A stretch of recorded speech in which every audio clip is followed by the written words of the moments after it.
Hoy vamos a hablar de esa dolencia tan frecuente sobre todo en el sexo femenino, que son las cefaleas, son esos dolores de cabeza. ¿Quién no ha tenido algún dolor de cabeza en alguna ocasión? Es la dolencia más frecuente en la especie humana y nos da datos de si existen otros tipos de enfermedades. Vamos a hablar hoy con un gran conocedor de este tema, de los dolores de cabeza. Vamos a hablar con don Fernando Sebastián de la Cruz. Es un especialista en neurología y es el exjefe de la unidad de neurología del Hospital Nacional de Parapléjicos de Toledo. Con él vamos a hablar de estas dolencias de llamadas cefaleas, jaquecas, tiene muchas terminologías. Vamos hoy a ver qué noticias de nuevo traemos para prevenir. Empezamos.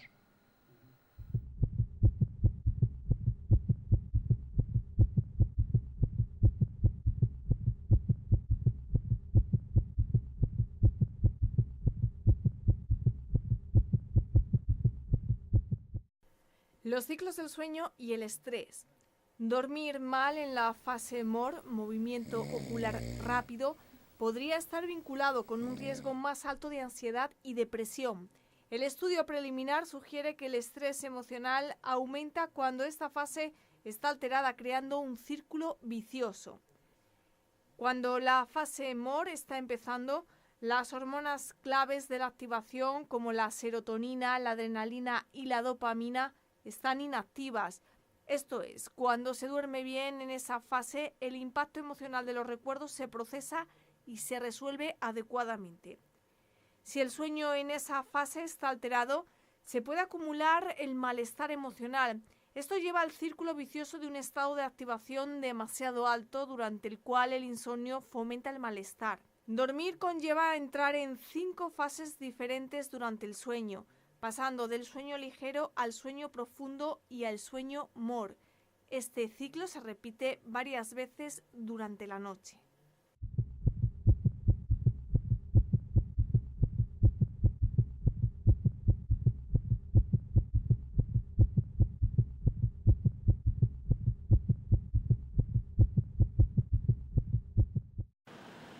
La depresión podría aumentar el riesgo de enfermedades cardíacas y accidentes cerebrovasculares. Este riesgo se da en mayor proporción en los adultos mayores, según un estudio reciente realizado sobre 7.300 personas en Francia, personas sin antecedentes de enfermedades cardíacas ni demencia. Se procedió a realizar evaluaciones periódicas a los 2, 4 y 7 años. En todas las evaluaciones realizadas durante este estudio, al menos el 10% de los participantes estaban tomando antidepresivos, encontrando en las visitas realizadas un riesgo más alto de contraer enfermedades cardiovasculares. Al tratarse de un estudio observacional, los hallazgos no pueden demostrar que haya una relación causal, pero los médicos de atención primaria deberían vigilar a las personas a partir de los 65 años en busca de los síntomas de depresión, como medida de prevención a dichas enfermedades, tanto cardíacas como cerebrovasculares.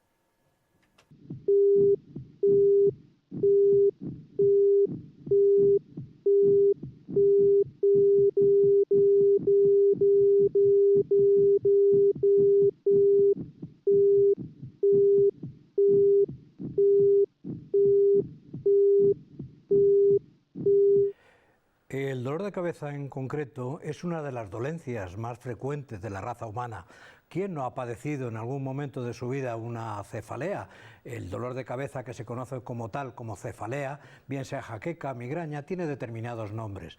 Hoy vamos a hablar de este tema, puesto que es una afección relativamente frecuente, pues afecta más a las mujeres que a los hombres, en un porcentaje muy alto. En el caso de las mujeres puede llegar hasta el 99%. Hoy vamos a hablar de este tema, de las cefaleas en concreto, con un determinado especialista. Es especialista en neurología y él es es el jefe de neurología del Hospital Parapléjicos de Toledo. Se trata de don Fernando Sebastián de la Cruz y con él vamos a hablar de este tema. Bienvenido, don Fernando. ¿Me permite usted que le tutee? Por supuesto. Pues muchas gracias por ello, Fernando. Hoy vamos a tocar un tema muy interesante. Yo creo que es una dolencia tan frecuente como que a todo el mundo puede tener interés en saber en qué consiste, cómo puede diagnosticarse, qué consecuencias puede tener y cómo se puede curar en concreto, que es lo que nos interesa en este programa. ¿Qué es lo que denominamos cefalea, Fernando? Cefalea es simplemente una denominación de dolor de cabeza, no es más. Ya. Sin más pretensiones. ¿Cuáles son las causas más frecuentes que pueden producir este dolor de cabeza? Pues las causas más frecuentes, unas son genéticamente determinadas, como es prácticamente lo que es la migraña o la jaqueca, y en otras son condiciones ambientales e interiores de tipo psicológico unas y de estrés ambiental otras, que es lo que podemos denominar cefalea de tensión, y hay otras cefaleas que llamamos también primarias, en las cuales interviene un sistema pues nociceptivo típicamente, que es el sistema trigémino vascular, en el cual está muy encarcerado también la migraña. Ajá. Entonces, en concreto, ¿cuáles son las causas más frecuentes que la pueden llegar a producir? Me refiero en cuanto a si hay alguna posibilidad de que interfiera alguna sustancia como la alimentación, el alcohol, porque siempre se asocian este tipo de dolencias con determinadas circunstancias, como muy bien has dicho, sobre todo circunstancias sociales, pero también algunos tipos producidas por otra serie de productos también pueden ser, ¿no? Sí, independientemente de que las cefaleas tensionales, los hábitos de vida son fundamentales. Si uno lleva un hábito de vida pues no muy académico o no muy pretenciosamente saludable, pues cualquier estrés de la vida moderna, pues el exceso de alcohol, el exceso de tabaco, la cafeína, pues todos esos son factores que a cualquiera nos pueden producir un dolor de cabeza en cualquier momento, excesos de comida, etcétera. Y luego esos mismos factores son los que van a ser precipitantes en las jaquecas o migrañas. Es decir, la jaqueca o migraña, que tiene que ver mucho con el factor hormonal en las mujeres, no tanto en los hombres, los factores precipitantes van a ser los mismos en la población general que veíamos en las cefaleas tensionales. Entonces, hay que sacar en conclusión de que existen determinados momentos sociales y situaciones que producen un tipo de cefaleas distintas a esas que pueden llamarse secundarias a otro tipo de cuestiones, como pueden ser, como bien has dicho, en el caso a lo mejor las hormonales y determinadas circunstancias con determinadas medicaciones y distintos tratamientos y distintos padecimientos también, ¿no? Sí, nosotros típicamente hay un tipo de cefaleas que llamamos primarias, que tienen un factor genético, ambiental, es multifactorial, pero la genética juega bastante que ver muchas veces. Y luego las secundarias, pues casi siempre las asociamos a patología multivariada en el organismo, que al final puede como sintomatología dar dolor de cabeza, y los mismos factores agravantes de las otras, pues con exceso también pueden ser desencadenantes de las mismas, pues son tóxicas al final. Una persona que consuma excesiva cafeína, pues es un poco drogadicto en cafeína o abusa de estimulantes o abusa, en fin. Y esos son los secundarismos, unos son más estructurales y otros son más por un régimen de vida inadecuado. Correcto. Existen otra serie de factores, ¿no?, que parece ser que influyen, son esos factores que se pueden cambiar y otros que no se pueden cambiar. ¿Qué diferencias hay entre ellos? Bueno, los factores que se pueden cambiar es primero saber cuál es la etiopatogenia de cada dolor de cabeza e interferir en ella si se puede. Y luego, pues lo que todo el mundo, todos los médicos recomendamos, hagas tú una vida saludable. Y la saludable, pues ya se sabe, no excederse en nada perjudicial, todo con moderación es saludable y todo con exceso pues no es saludable. Así que, pues, claro, que tiene usted una tensión arterial, acuda cuanto antes a su médico para que se la disminuya. Si tiene usted un exceso de peso, diabetes, hay factores en los cuales uno puede incidir tanto previniéndolo como tratándolo, y hay otros que no. Por ejemplo, son las previsibles, claro, las que se pueden... exacto, y los factores hormonales se pueden mejorar, se pueden tratar, pero va en ello un poco el género. Por ejemplo, la mujer por eso tiene una prevalencia mucho mayor en las jaquecas, porque los factores hormonales son mucho más prevalentes que en los hombres, porque hay una disarmonía en el ciclo que hace que los estrógenos pues suban y bajen, y eso pues condiciona el dolor de cabeza fundamentalmente. Hablabas antes de, lógicamente, de determinadas circunstancias, y decías de factor mejorable en el sentido de cuidado y de atención de salud, es la hipertensión. Todo el mundo asocia un tipo de cefalea que cuando el especialista dice, pues tienes tú una cefalea de tensión, todo el mundo lo asocia con la hipertensión arterial. Lógicamente, yo creo que esto es un tema muy interesante que quiero que lo despejes, porque los telespectadores esto no lo entienden muy bien y a veces no se atreven a preguntarlo. ¿Tiene alguna relación con la hipertensión arterial? No, no, ninguna. El término tensión aquí se refiere a una tensión psicológica, mental, emocional o incluso física, que al final es lo mismo. Es decir, una persona que tiene un conflicto emocional o no se sabe relajar, pues al final se contractura sus músculos, de ahí inmediatamente, rápidamente el organismo tiene que informar a los centros nerviosos de que hay una tensión y al final se provoca dolor. Si la situación es emocional y no se mejora, eso se perpetúa en el tiempo y hay lo que se llama una sensibilización central, es decir, los receptores periféricos de dolor continuamente estimulados por la contractura hacen que se sensibilice el factor, los nociceptores centrales, y al final se acaba con un dolor central continuo. De manera que a eso nos referimos a la tensión emocional, que va a condicionar una somatización de contractura muscular física y al final una pescadilla que se muerde la cola. Y como consecuencia es una contractura antiálgica, por ese dolor tú bloqueas más porque contraes más. Claro. Para evitar eso, lógicamente el tratamiento debía ser relajantes, ¿no? Pues claro, en primera medida relajantes musculares, y desde luego si hay un factor emocional, que casi siempre lo hay, pues necesitamos alguna terapia, bien farmacológica, bien psicoterapéutica, que es en lo que basamos nuestros tratamientos para las cefaleas tensionales. Pero que al final se convierte realmente en un problema de dolor crónico central, o sea que al final es neurológico, pero empieza por ser un problema periférico, para luego abstraerse a un problema central. Además claro, cuando hablamos de dolor de cabeza no deja de ser un síntoma de un posible padecimiento que realmente tenemos que localizar, claro, o justificarlo por ellos solos. Estas cefaleas, estas jaquecas, pues también se llaman jaquecas, ¿no? ¿Es lo mismo? No. Cefalea ya hemos dicho en la introducción que es simplemente el término técnico de cómo se denomina un dolor de cabeza. La jaqueca o migraña, que son sinónimos, es una variedad de dolor de cabeza que tiene una fisiopatogenia muy aclarada en la actualidad y que tiene un tratamiento muy exitoso también. Y específico. Y específico.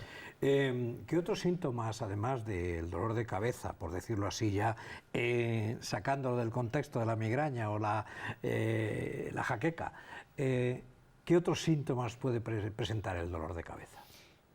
Bueno, si nos ascribimos a la jaqueca, el dolor de cabeza es el síntoma más prevalente, pero realmente la jaqueca es un síntoma, es una enfermedad multifactorial, porque, por ejemplo, una cosa muy prevalente como síntoma, que es la náusea y el vómito, tiene un correlato en que hay una parálisis o una paresia o una falta de función del estómago, por ejemplo. Es decir, hay una... Está indicando que existe otra patología que no está funcionando correctamente. Está indicando que es un fallo general del organismo cuya manifestación más prevalente es el dolor de cabeza, pero incluso hay pródromos, hay gente que puede predecir su dolor de cabeza incluso días antes porque empieza a tener una especial sensibilidad pues a determinadas circunstancias, como aquel que predice en tu caso que un dolor, que si se ha partido un tobillo que va a cambiar el tiempo, es decir, se está generando un trastorno en el organismo entero, de manera que es algo más que un dolor de cabeza, aunque la prevalencia es el dolor de cabeza lo más prevalente. Eso es cierto, porque igualmente que estás diciendo con los síntomas que no viene en ningún libro, eso de que va a llover porque me duele el tobillo o me duele el reuma, Eso te lo voy a dar frase, pero paciente, en ningún libro lo he estudiado yo. No sé qué relación tendrá causa-efecto. Exactamente lo mismo. Hay personas determinadas que tienen cefaleas y, como tú bien has dicho, con los prodromos, que son los signos previos a que aparezca esto, ellos estiman que puede... Sí, ya está cambiando su sensibilidad, se están haciendo hipersensibles porque está cambiando su fisiopatogenia y al final, si eso no se corta, llega a la manifestación clínica álgida, que es la más, con el dolor de cabeza, más parálisis general y otro tipo de síntomas de otros sistemas más autónomos, el sistema nervioso autónomo, en fin, tiene otra serie de manifestaciones, pero las dos más prevalentes diríamos que es el dolor de cabeza y la parálisis gastrointestinal, y por eso tienen náuseas primero y pueden tener vómitos después. ¿Qué tipos, hablábamos al principio de los tipos de las cefaleas? Hay unas que son de carácter primario, aquellas que decimos que son que determinan, y otras que son secundarias, ¿no? ¿Cuáles son estas? Pues las primarias, primero ya hemos dicho que primarias para nosotros, lo primario siempre para los médicos es algo que no se encuentra una causa clara estructural o que lo explique mejor. No quiere decir que no haya un padecimiento interno, pero casi siempre va a ser, pues eso, genéticamente determinado, una forma de padecimiento hormonal, etcétera, que viene así. Y que no vamos a encontrar una causa estructural. Por eso, pues siempre tiene que haber pues un correlato de que nuestra exploración clínica sea normal y que las pruebas de imagen descarten cualquier trastorno del sistema nervioso. Y además luego pues la sociedad neurológica pues ha establecido claramente esa premisa, más luego que no sea un primer ataque, sino que se dé varias veces para poder decir que estamos ante una enfermedad y no un síntoma esporádico, ¿no? Esas serían las primarias. Dentro de las primarias siempre está involucrado el trigémino vascular, es decir, siempre al final, para que haya un dolor, tiene que estar involucrado el sistema nociceptivo angiógeno, que es el sistema trigeminal, y siempre tiene que haber un problema de disregulación vasomotora, tanto dilatación como vasoconstricción, y ahí viene por eso lo de trigémino vascular. Y al final es que se generan... Vamos a aclarar un poquito, sí. Fernando, si te parece, porque lógicamente hablar de esto, el trigémino es un nervio que está en el facial, que sale en concreto de la cara, y que dices que tiene que haber afectación nerviosa y vascular a la vez. Y vascular a la vez. Para que se produzca ese tipo de problema. Sí, esto se sabe muy bien porque en esa base genética de alguna manera hay un trastorno de péptidos vasoactivos. Hay involucrados dos péptidos, que es el péptido relacionado con el gel de la calcitonina, que ya modernamente es un marcador clínico y biológico que una persona puede aparentar que tiene una migraña, pero si queremos saber realmente podemos decir con un análisis... una determinada prueba química que tú la puedes detectar que existe como causa. Perfecto. Esto es importante, porque claro, sí. la operación clínica que podemos hacer un clínico, sí. En el caso tuyo, que es tu especialidad, sí. Lógicamente todas esas terminologías que estás utilizando, lógicamente estás a un nivel que para nuestro auditorio es un poquito alto, solo... por eso yo intento bajarlo un poquito en el sentido de que existe una afectación de un nervio y a la vez esté como consecuencia vascular. Perfecto, no solo el nivel para nosotros, sino que esto se hace en muy pocos sitios en el país, laboratorios muy concretos de investigación, y esto es investigación pura, pero es realmente que ya no es, que podemos predecir y diagnosticar claramente lo que es una jaqueca de lo que no es, y en eso están basados últimamente incluso medicaciones que saldrán en un momento determinado. Bueno, eso hablamos ahora porque quiero que me des tu opinión. Sí. Yo sé que eres una persona muy informada en estos temas y por eso he aprovechado hablar contigo, porque a la vez que yo aprendo, que yo siempre digo que cuando se deja de aprender se empieza a envejecer, Fernando. Entonces, a la vez que yo aprendo, pues rejuvenezco también, que me interesa. Entonces, y dentro de las secundarias, porque estamos hablando de las primarias, ¿no? En las secundarias, ¿cuáles son? Las secundarias, ya hemos hablado un poco antes, cualquier padecimiento en el organismo, de cualquier tipo, infeccioso, tóxico, cancerígeno, cualquier cosa que al final acabe involucrando al sistema nervioso central o periférico e involucre indirectamente al sistema algiógeno, sea receptores periféricos, y ya hemos dicho que esa es un poco la causa de la cefalea tensional, que luego va a ser central, pues cualquier cosa, sea un padecimiento ocular, sea un padecimiento nasal, sea un padecimiento dentario, o sea que cualquier enfermedad patología que tenga... craneofacial y orgánica general puede dar un dolor de cabeza. ¿Cómo os podemos hacer? Me has comentado antes en el caso de la jaqueca, sí, esta que decías que parece ser fácil ahora mismo. ¿Qué otros sistemas tenemos para poder diagnosticar estas cefaleas, para buscar un origen, para dar como consecuencia un tratamiento, ¿no? Que es lo que queremos? Bueno, ¿Cómo lo diagnosticamos? Hoy día se diagnostica en base a una clínica. Está perfectamente tabulado por nuestra sociedad, por la Sociedad Neurológica, que tiene que cumplir una serie de normas, de criterios mayores, de criterios menores y una frecuencia, y que tenemos que descartar, tanto con la exploración clínica como con pruebas de imagen y analíticas, cualquier otro secundarismo que hemos dicho que pueda aparentar que hay una cefalea primaria. Pero prácticamente hoy la jaqueca no, a un neurólogo avezado prácticamente es rarísimo que necesitemos una prueba de imagen o cosas, porque está muy bien tabulado. Casi siempre es tan frecuente la genética en esta enfermedad que el 80% siempre tienen un familiar más o menos cercano. Así que de 100 pacientes que uno sospeche migraña, en el 80 veces te van a decir que tarde o temprano tienen una hermana, un tío, un primo, un padre con jaquecas. De manera que eso es un factor muy importante en este caso. Una vez que hemos determinado ya, como dices, esto es muy interesante que lo digamos, porque lógicamente cuando una persona refiere un cuadro de jaquecas, como estás comentando, o de dolores de cabeza, siempre piensa, insisto mucho sobre el tema, y por eso a vosotros los especialistas, quiero que lo digáis en público, y que realmente hay que solicitar unas determinadas pruebas para poder determinar si existe un padecimiento u otro. Lo está diciendo muy bien, que es prácticamente una exploración clínica y nos da la pista suficiente sobre el tipo de padecimiento. Cuando ya tenemos el diagnóstico realizado, ¿qué posibilidades tenemos de tratamiento? Bueno, en este momento muy buenas. En este momento se puede tratar muy bien el episodio agudo e incluso si la frecuencia de los episodios agudos es muy frecuente, valga la redundancia, pues incluso tenemos tratamientos preventivos. Los tratamientos del episodio agudo pueden ser si son relativamente leves en intensidad, pues cualquier analgésico del tipo de paracetamol, antiinflamatorios fundamentalmente, pues se pueden dar liberalmente.